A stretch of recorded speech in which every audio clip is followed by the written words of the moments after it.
Hey, how you guys doing? It's the producer from Brothers Comics. Welcome to the Marvel Hacks. It's X-Men 97, y'all. It's part 3 of this particular series. As the X-Men, the animated cartoon gets its reboot, we are going to actually go through what was happening in the comic books during the year of 1997. Spoiler alert, not a lot. On the line is Brother Beavis. What's happening, man? You're saying it's not the golden era of Marvel X-Men? It is definitely not. It's a I was thinking. transitionary period, I think. Yeah, I think it is. Some people left the territory, and then they're coming back with some new angles. But yeah, but before we get to that, we're gonna kick it a little bit old school. If you've been on this podcast for a while, we're gonna do blurred notes. I'm not sure if I actually have the sounder somewhere on my computers, but it's out there somewhere. So we're gonna It's do it. funny you said that because, like, I was thinking that was such a routine, and I'm like, when's the Yes. last time we actually did? Yeah, it's been a while. There is a sounder for blurred notes. I would just forget to insert it in post. But yeah, we're gonna do blurred notes now because there's a couple of things that are going on in the MCU/Disney world. And before we get there, you didn't see Madam Web, right? No, no. Okay, that sadly would have been something that we could have depended on Sandman for. Um, but yeah, I don't even think he bothered with that one. But you did see Morbius, so He might have bought tickets and been one of the people that returned them, though. yeah, because I started this and I can't do it. Yeah. Side angle topic. Okay, dude, this ain't gonna surprise you. Kind of like Dakota Johnson. Kind of built like, a dude. Yeah, how it goes Yeah, here. that doesn't surprise me. Yeah. But yeah, I did see Morbius, and Morbius is not as bad as the memes would suggest. It's not Okay. good. That Yeah. never mistake what I'm saying there, but it's not as bad as you were led to believe, and it's primarily bad just because Jared Leto is just so Jared Method. Leto. Yeah, I understood. Okay. All right, let's get into this. So the first thing that MCU came up with is the official casting or announcing of the cast of the Fantastic Four movie. It's been speculated for years at this point. We had to wait for the transition for the rights to come back or for Disney to buy the rights from Fox. And then people have been speculating, I would say really since WandaVision, that lad, this is going to happen, and we had that little sneak peek in the Doctor Strange movie, with the alternate universe, or at least with Reed Richards, and nothing, and it's been all over the place and who was going to be what, blah blah blah. So they finally revealed the cast.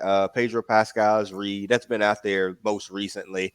Vanessa Kirby as Sue Storm. Now, by the way, I'm going to go through these names as if I know who these people are besides Pedro Pascal. Yeah, so I'm just reading. Joseph Quinn as Johnny Storm, Human Torch, and then Eben Moss Backrack as Ben Grimm Thing. It's going to be set in 1963, so it's going to be old school. Allegedly, the TVA is going to be involved. From the Loki show. What were your thoughts when they finally announced the cast? And Herbie apparently is going to make an appearance as well. My overriding thought was who. And I can only add a data point on. Well, obviously we know Pedro Pascal, and I think that's fine, I guess. But the only other data point I can add is Joseph Quinn was in Stranger Things as Eddie, who's the dungeon master of the Hellfire Club, Okay. who gets chased by the mob. And I think I've said this before, but like the satanic panics associated with D&D is a little hard it's still a little hard for me to watch. That shit is real. Yeah. And as an old school gamer, and to see like just to see it like mainstream now, but know like what people thought and said about D&D, that is probably one of the more uncomfortable things for me to see portrayed at this point. So he was good in that role.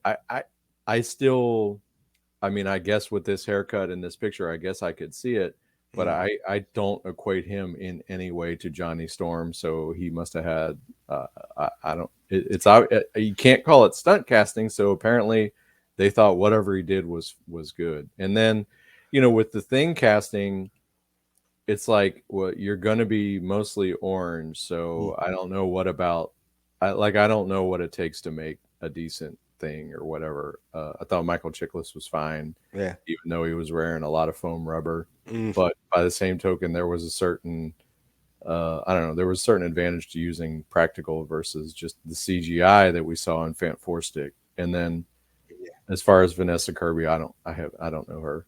Yeah. For a previous podcast, I'm not familiar with your game. Um, um, so okay, we'll take that backwards. I don't know who that is. I don't know who the thing is, but I'm sure they have to do a. I can't imagine they're going with the rubber suit, so they go better CGI than what we had in that the other awful movie with Michael B. Jordan.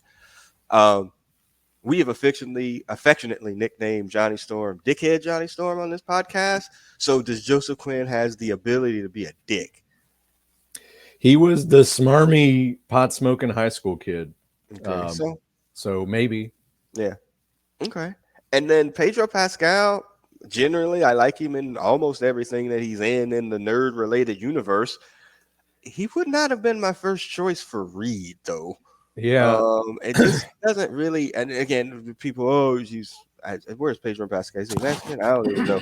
Like, but it's not that. It's just I don't know. It's just not. It wouldn't have been who I would have thought for Reed. That's all. Yeah. I mean, I would say kind of by the same token, like, who's playing the Hulk now? That dude? Like Yeah, he wouldn't have been my first pick yeah, for the Hulk either. So yeah, that worked out. I mean, I think it puts it in period. The hardest part of Reed is making his powers not look ridiculous. Yeah. So we'll see. I Yeah. mean,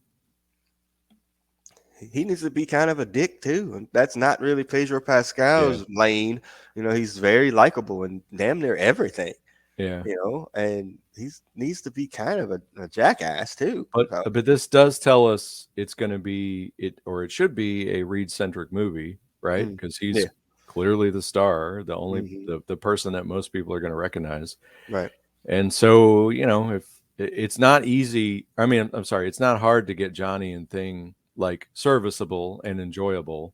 mm, Sue is should be good, but she gets the 1963 Marvel treatment where she's mm, the housewife damsel in yeah, distress. That's going to be problematic. yeah, She could beat every one of them put together. hmm, And so if they're going to try and get Reed over, I mean, that's the chore of Fantastic Four, because if you can get Reed to be okay, then I guess there's a story there. But then then you have to deal with the Rogues Gallery, and mm, what are you going to do with Doom?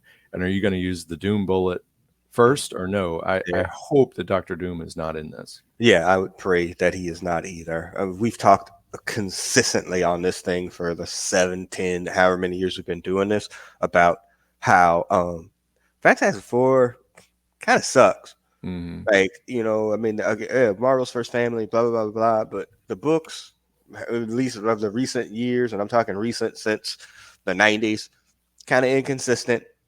Kind of the same thing over and over again. You don't really have that lot of variety in there. They're kind of baked in the sense that they're kind of stuck, because they do have their daughter and their son. Yeah, like it's all of this. I like the idea that the TVA is going to be involved in this, because since they've opened up the idea of the multiverse now, so I like that idea. I would imagine that they're probably in some sort of the same world area where the X-Men are, so you can bring them both in at the same time, essentially. So I mean, I'm curious. Essentially, base everything on like, man, am I gonna go see that shit in the movies? I mean, I'll probably see this in the movie theater, but it's probably 75-25 at this point. To be fair. I mean, I think once we start seeing trailers for it, I think that'll make it clear. But I mean, I'm. We used to say in Kevin we trust, right? In Yeah, Feige we trust, but yeah, he kind of, I don't know, he kind yeah, of, as they would say, smells his own piss lately. He has a yes, Lego exactly. minifigure Oh before god. Stan Lee has one, but Uh, whatever. Um, I still don't know how they're going to make this good. Like, and setting it as a period piece, I think makes a lot of sense, because there's a old school Marvel stank on Fantastic mhm, Four, yeah. and putting it in that time period can make aspects of their story easier to tell, and you can have Reed, goofy Reed technology stand out as something more Mm, significant than you would if it was 2024. yeah, So, I mean, I'm going to keep myself cautiously optimistic yeah, until disproved, and yeah, unless it starts to look like a stinker, or we get some pretty bizarre rumors start to come out as it gets yeah, closer to release.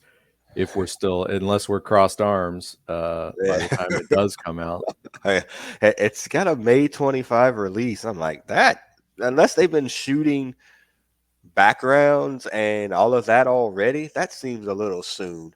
Yeah. Um, like because that seems very optimistic. I can't imagine, but I mean they've had it for the longest time now. They could have been doing all of their, you know, non-principal photography or whatever, and then the And CGI I've said takes how this a long bunch, it takes. like, Fantastic Four of all the properties is the one that would make sense for like that full CGI Quantumania like Yeah, movie where they're in the negative zone or they're on some alien planet or whatever. Like that yeah. that would work for the Fantastic Four and make perfect like logical comic book sense in a way that some of the other properties don't. So Yeah, get us the space from here. Could work from that. Boy, I kind of hope we don't get an origin story, but it seems like it's necessary to. Oh, whatever. All right, but yeah, I'm optimistically excited, but it could definitely turn very quickly. All right, y'all. The other topic. If you hadn't heard, the X Men have gone woke, y'all. This comic book that's been out for 50 plus years, and as a parallel to the civil rights movement in the United States, has apparently gone woke. Alert the authorities and your local right wing nut job, because apparently the X-Men have gone woke. So X-Men 97 coming up. I have the wrong date here if you're watching on YouTube. It's the 23rd of March, I believe. It's premiering on episode by episode drops on Saturdays. Uh, Picking up at the conclusion of X Men the animated series. I watched the conclude or the series finale of that the other day. So yeah, I put let's watch a trailer in here, but if I do that, we're gonna get blocked. So I'm not gonna do it. Everybody's seen it. There's almost 9 million people have watched it. I saw the trailer. I was like, oh, this looks okay. The animation is it's not the weird's not the right word. It's just different than probably maybe what I was expecting or whatever. But there were a couple of hype moments in there. The fact that we'll talk about the character in a second. I was like, oh shit, Morph is back. Huh. Whatever. Okay. And then the little bit with Wolverine running behind or Gambit running behind him and charges his claws at the end. To me, my X Men by Scott, there's some pretty hypeable moments. I'm getting goosebumps talking about it now. I mean, so this comic book part was inspired by the fact that the show was coming back. How did you feel about the trailer? I was as a Cyclops fan, I was pretty hyped Yeah, because he's definitely featured in this. With Professor X out of the, we're going to get one of those windows that we get in the comic book periodically where Professor X is on the side, and so Cyclops appears to be poised to step up. And yeah, having seen him be marginalized in many of these cinematic releases, yes, and that's the definitely cartoon welcome. too, where and Wolverine and the X Men too. Yeah, Yeah, but I did like. I mean, you said it looked kind of goofy. Like I like that it's the same style, but like one of the worst parts of the original run was just the animation. Like the action animation was terrible. yeah, So it static. seems like they tried to keep the style, but then improve the animation, and I think that was definitely needed. So Yeah, it's. I mean, it's. I I will be up with my bowl of cereal, cartoon hmm cereal, on that Saturday morning, ready for that to premiere. I'm in one of those situations like, oh, I hope they have enough like server space, because that feels like it's going to be one of those things where it slows down and crashes because everybody's going to be locked in and locked on, ready to watch this. yeah, But of and course, I love the fact that there it feels like they're using nostalgia in the right way here, right? mm, They're not trying to come up with something that's like set to be a remake. Like that's they're posing it as a direct continuation. mm, They're bringing the elements of it, whether the costumes, the theme song, yeah, so they're really like it had definitely run its course. Like mm, it needed to yeah, end. That last season is definitely, rough, yeah, both in storytelling and animation. Yeah, So it had definitely run its course. And knowing what the release schedule is, I really do think this is the best way to sort of get X-Men back in the discussion. yeah, And hopefully this like streamlines what when they finally do make a live action, if we're not crossed arms, yeah. then we can cut through like a lot of the background and just get into it. Yeah, you would hope so, that we don't have to do a team building thing, or is that movie going to be set in 1963 too, with the Fantastic Four? You know what I'm saying? Like where they have Mm-hmm. those, kind of premiering and debuting in and around the same time and around one another. But that would be it goofy as you get, can't have Cyclops from 1963. Well, I guess he gets transported in timeline. Whatever, it doesn't matter. The biggest issue I had was the aftermath of this, y'all. Like the trailer was hype. We were like pretty excited about it, but as always, the internet ruins everything. So the online discourse, it was really centered initially on Morph. Morph is back. I was shocked by that. Morph is back. And like I guess one of the producers or the writers was like, yeah, Morph is non-binary or whatever. And then like, oh, all of those reactionary videos on YouTube. Oh, Disney's gone woke, and it's already been ruined, and all this kind of stuff. Okay, first off, let me state this as clearly and concisely as I can. Nobody gives a fuck about Morph. I don't think I can make that any more clear. Like to the point of I was like, oh shit, Morph is back. I hadn't thought about Morph since Age of Apocalypse. Mm-hmm. The comic books. What was that, Mm-hmm. 95? Mm-hmm. That's it. Like Yeah. nobody cares. Nobody's been pining for Morph. Apparently he's been in the books I've seen online, whatever, and he's consistently changing and showing himself as dressed as a woman and doing all these things. He's just gender neutral. Okay.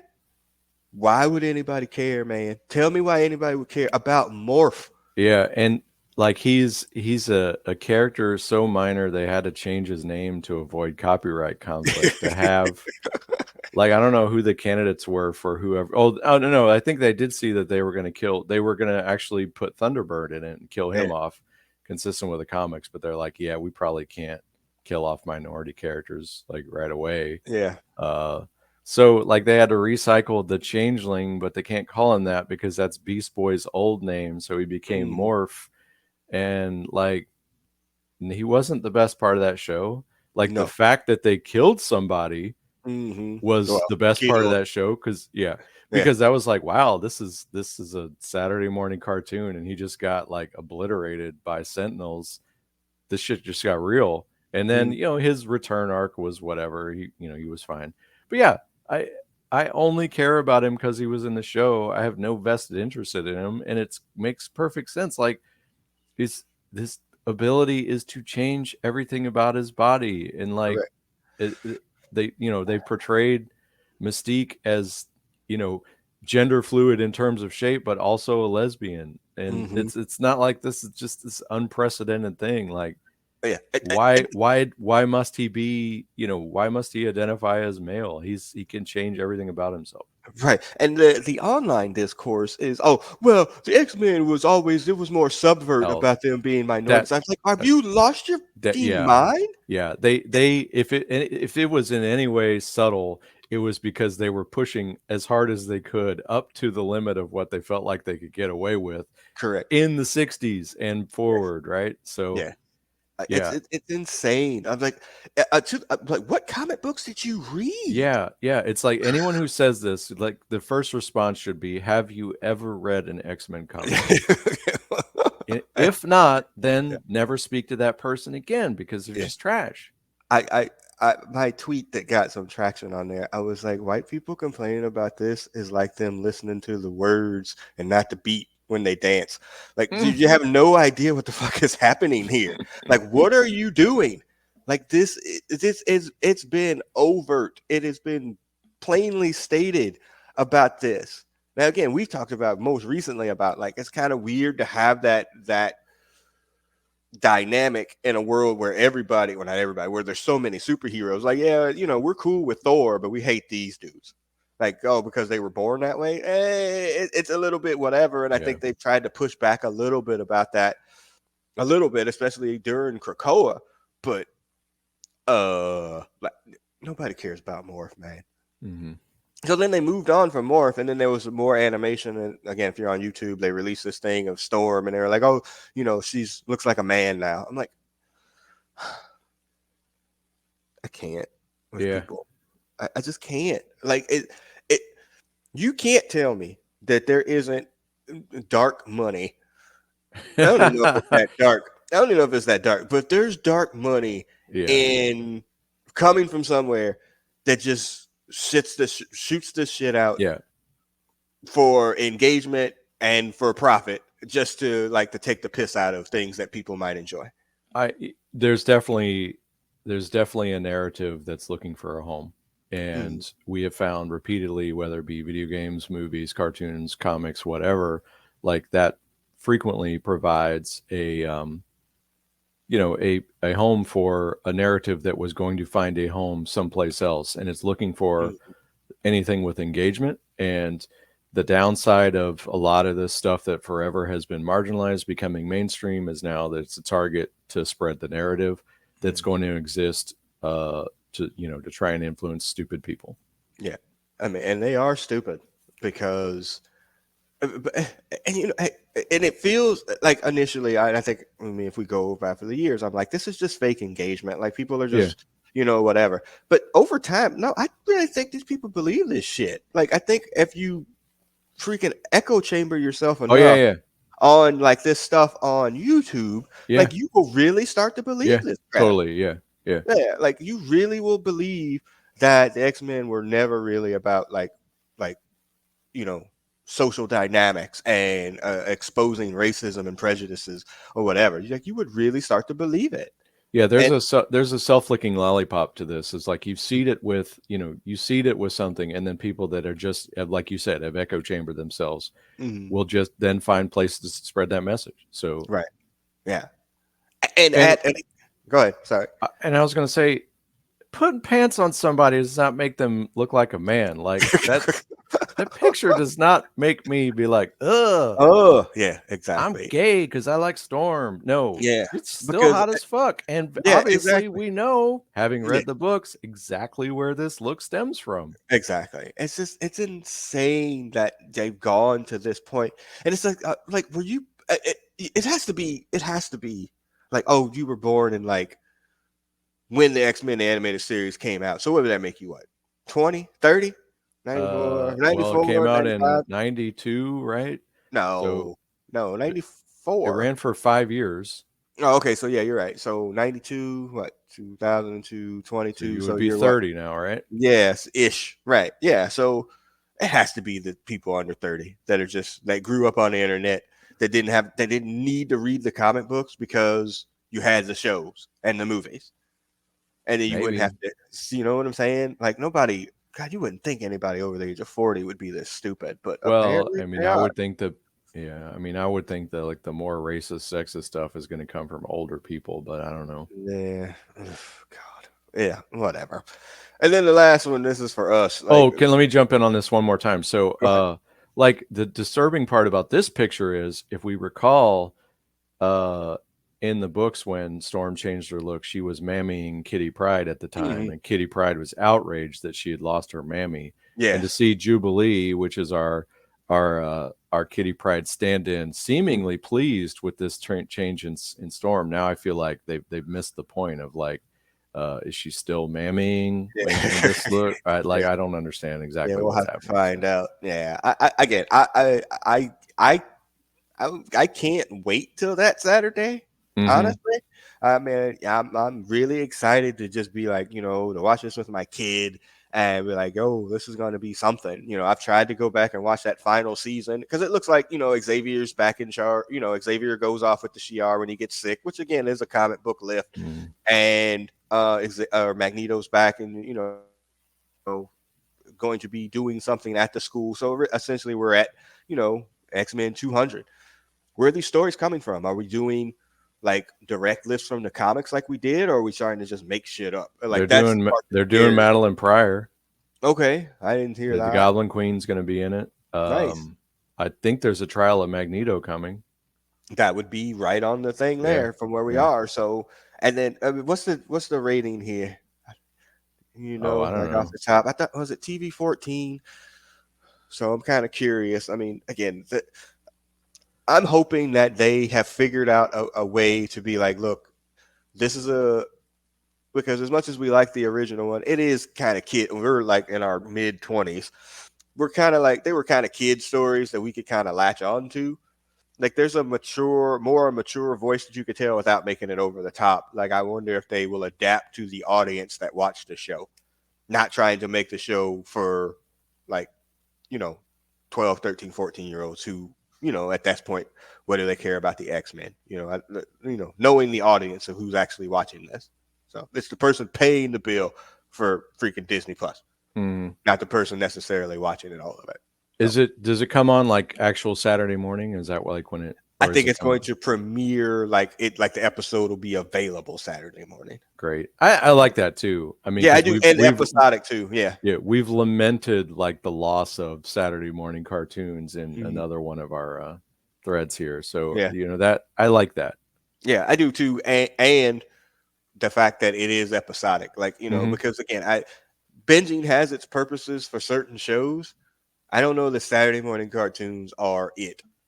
Like I think you have to be able to just take it in, digest it, and then move on. Like a couple of shows here and there, but maybe like I just watched all 10 episodes. Right. Like that seems like a little bit much. So all right.